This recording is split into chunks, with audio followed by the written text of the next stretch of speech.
Okay, how are you? I'm doing great. Thank you for taking the time to do this interview. No problem. Well, awesome. Well, I'm here to talk to you about the brand new solo album from you, which is coming out January 27th through Frontiers Music, Smash. hmm How did this all come Yeah. together?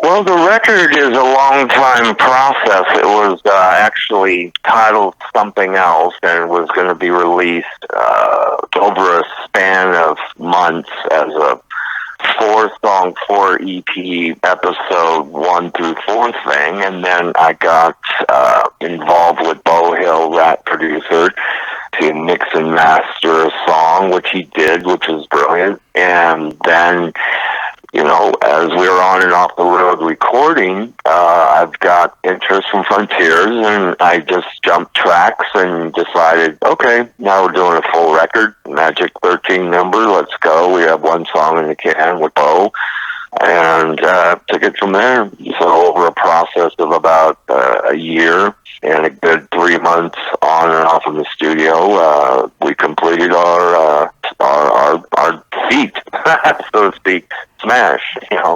Oh, that's awesome. And I'm glad to see that it became a full album too, because I think that's something that's really becoming underappreciated in 2016 and now 2017 is a full album. I'm one of those guys who loves listening to a full album front to back, and Smash is definitely one of those albums that I can do that over and over again with. Thank you. Yeah, and the record was, as we were, the main thing with Smash was to do something unexpected.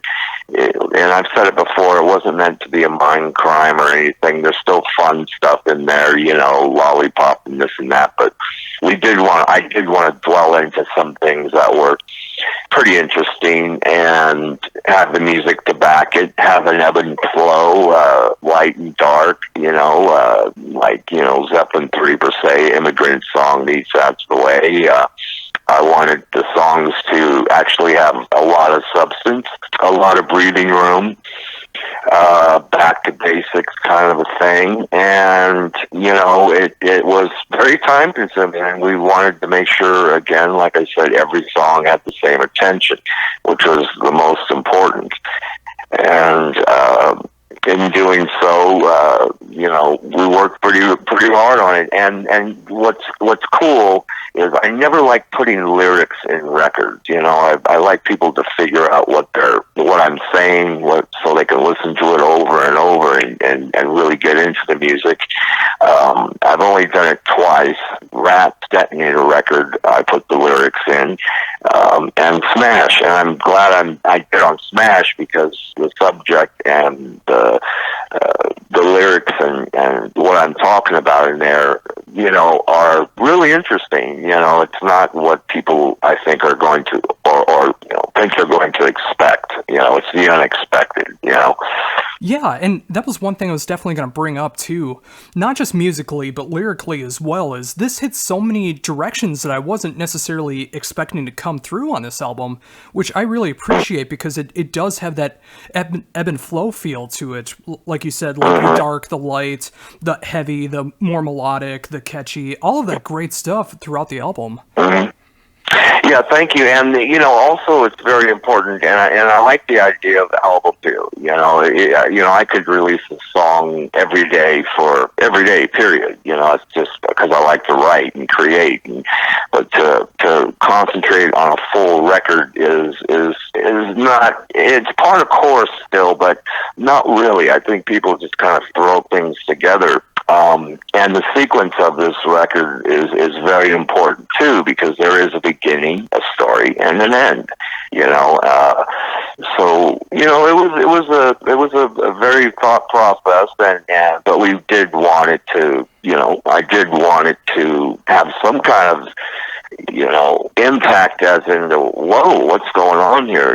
What's this? Let's talk about Crop Circle. Let's talk about Underworld. Let's be talking about, Major Tom. What's going on here? And so I think I accomplished that. Oh, definitely. So is that what helped inspire the album cover as well, having those themes? 100%. I do the art directing, have for years, Ratt, and all of my stuff, and I came up with my art guy, Jim Cook did, and it was what you think is good is actually bad, what is bad is actually good. And hence the horn character, he's called Smasher with the halo, ready to smash down, ready to attack. And with this grin and grimace, he was perfect for it just ended up tying in perfectly. It was really a strange thing. When I saw it, I was like, that's the record. That's exactly what's going on here. Like you hear one of the songs in there, she's totally deceived and ends up dead, coming into town, you know what I'm saying? Thinking it's all, this is the way it is. It's like, hey, welcome to Hollywood, but welcome to, your worst nightmare, thinking it's going to be what it is, and it's not. And so I cover quite a lot of subjects in there, subject matters in there that are quite different, and I think, that should be of interest to some people. And then there's some personal stuff in there, and so it's all good. We're very happy with it. Oh, and I'm glad to see that too. And I'm glad that you didn't take that approach of just making an album just to say that you make an album and just throw some random songs together that didn't have right ideas before. I mean, I can definitely tell by this album that everything was cohesive and made sense and really worked out great for the album. And there is such great tracks on there. Some of my favorites are like Rain and Jamie are, I think, two great examples of what you're capable of in a different direction that people may not necessarily know. Yeah, Rain actually is written about, I wrote it for my daughter, because I'd hear her talking about, so-called friends and this goes with anybody, you know what I mean? Who you think really isn't, to not, you got pain, bring it on me, so, that's a little more of a personal side, but, and then Jamie, there's not one song I don't like on that record. I mean, we actually there's a lot of songs that were great that didn't make the record. I mean, we just kept moving. If something came up better, we went straight ahead into it. We probably have a second record just sitting around, from the out stuff that we didn't, that didn't make it, when Bo Hill, the rap producer, did Mix and Master I Can't Take It, I knew we were on to something, pretty cool. So I wanted the record, as we ended up producing it ourselves, Matt and myself, we pretty much took that schematic, hey, we've got to make this really cohesive, it's got to make sense in every way, and it's got to breathe, and it's got to be open, and it has to have all these colors, expect the unexpected, so to speak, Yeah, it's definitely a great approach, and I'm glad to see that that's still in the forefront of a lot of musicians in 2016 and now 2017 to have that for an album. So with that, what went into the decisions to release the tracks that have been out so far for singles? Well, nowadays, as I'm sure Frontiers understood, you got to tease people a bit, and the video, we're getting ready to shoot a video. It's for the second song, 10 Miles Wide. It's pretty much a conceptual kind of a thing, which I think is an amazing song. I mean, it's like my guitar player Eric channeled Robin Crosby, but you got to tease, you got to give a little, it's you just can't, I don't believe that you can just say, all right, you'll get it when you get it, and here's a piece of this. No, we wanted to give them some songs, hey, check it out, why not, no harm, no foul, here's what it's like, you know what I mean? Oh, most definitely, and I think there are great choices for the single so far. I mean, for the video for 10 Miles Wide, I think that's a fantastic choice to be making that into a full music video. I could see a lot of great stuff happening with that. Oh, you'll be amazed. Oh, yeah, people are going to be taken back a bit with that because if you have the lyric sheet, like I said, it's a very short story, but it's an interstellar story. It's not a relation thing. That song is pretty much about relation with them and us, so to speak. You know what I mean? People tend to not look up. They look straight ahead or down. You know, people need to start looking up, you know, and seeing what's going on out there. And I'm not an advocate of anything. I don't preach anything, but, you know, I know what interests me and what I feel. And I decided, hey, you know what? I'm gonna turn some people on to some stuff that's really kind of out there. And that's all I wanted to do, you know. And when you have that voice to be able to do that, and you have a fan base to be able to reach, it's a good idea to try to use that for positive things like that. Mm-hmm. And I didn't want to, you know, give them the standard Ratt, you know, schematic kind of stuff, because, you know, I mean, I'm even trying to, you know, Warren and I are already trying to, you know, demoing up some Ratt music for, you know, what's going on this year. So who knows, you know, maybe we'll try to get a record started for Ratt at the end of the year. It's been like, what, 6 years now by now or something, 7 years since Infestation. I guess, I don't know how long it's been. It took 10 years to do that, you know.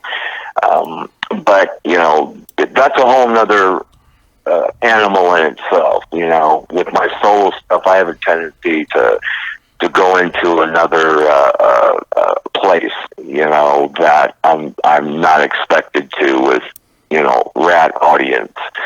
But we'll see what happens. You know, what we're dealing with now is kind of interesting. But with Smash, I really was able to, out of all my solo records, really get into something cool. And it was a sobering place. You know, it's made it even better. You know? And I think that's really healthy as a musician and an artist to be able to have different outlets for the music that you want to make, because one particular song that you have in mind that you really like may not work for one project, and you really want to get that out there, and it's healthy to have different outlets like that. Yeah, and you know, I just, like earlier I said to somebody, look, you know, I mean, it's great that I have an identifiable voice. I don't try to change it or do anything to it. It is what it is. I appreciate it, you know, but, you know, when I do a song, when I get into a project like Vertex, per se, with Al Petrelli, that was industrial. I mean, people didn't get it. It was like, oh, it sounds like Dave Mustaine. Well, that's cool. I like Dave. But, you know, we really got into some deep stuff in that record that I don't think people really understood. You know, they were like, he can't play that kind of stuff. Well, sure I can. I can do whatever I want. You know, I'm writing it. I'm singing it. Why can't I? You know, it's like Vicious Delight. It was my punk record. Why not? I can be pissed. You know, I could be fun and weird and disgusting too. So check it out, you know. But then if I want to give you something real interesting, to something to think and conjure and be positive about, and then here you go, Smash. There's some fun stuff on there, but then again, there's some stuff there, like I said, that'll you know, get some interest, like, you know, wow, that's what he's saying. I would have never have known he's talking about, you know, descending from space, these children, you know, the future, and, you know, things like that, you know, so it's interesting stuff there, you know. I'm excited to hear the outcome of what people think when they actually read the lyrics, like, oh, he's out of his fucking mind, or, you know. It's like, no, I've always been out of my mind, you know. Yeah, as of checking out the lyrics, and again, you know, it's just like something I wasn't really expecting, but I do mean that in a positive way, because it shows so much intelligence that's out there and such different thinking than what some people may be aware of. It's great to have an open mind like that when interpreting lyrics to go along with fun music like this.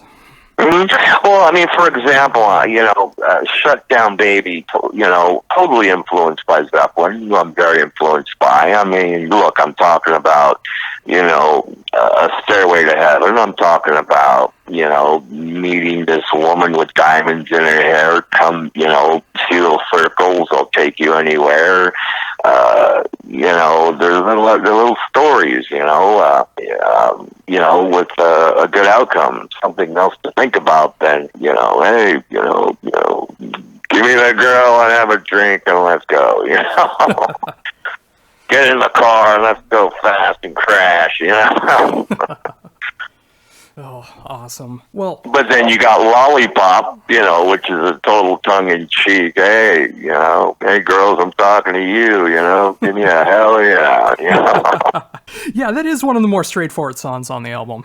Yeah, that's a fun tune. I had to put it on there. It was just like, oh my god! And I don't even know how I came up with that title. I just went, you know what? I gotta write a beach, a summer tune here, man. I'll Van Halen like or something. You know, hey baby, you know, you know, can't deter people too much. They'll go, whoa, he's too serious. You know, Oh, exactly. I mean, he's just serious. You know. Oh, for sure.